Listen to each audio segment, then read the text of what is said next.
En manque d'idées de cadeaux de Noël pour votre collègue du Sud-Ouest?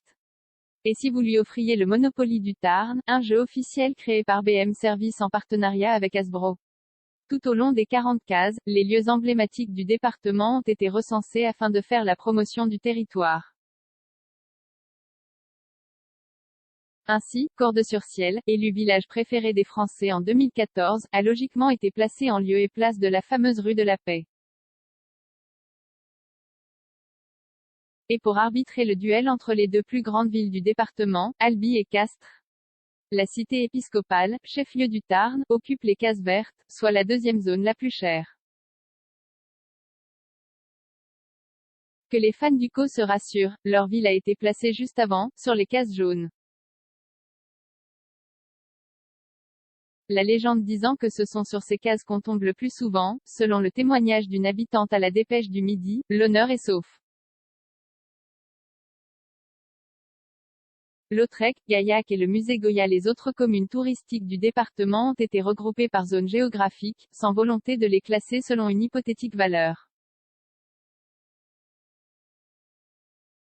Que les habitants de Lacaune et Brassac se rassurent, leur placement dans la peu enviable zone à 60 monos, la moins chère du plateau, n'est donc pas une sanction.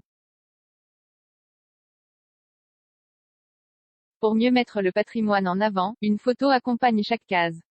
Lautrec, Gaillac, puis celle-ci, Sorèze et Ambialé trouvent aussi leur place sur le plateau. Et à la place des gares et compagnie, les créateurs ont privilégié les atouts du Tarn, le vignoble de Gaillac, les salaisons de Lacaune, l'aéros de Lautrec ou encore le musée Goya.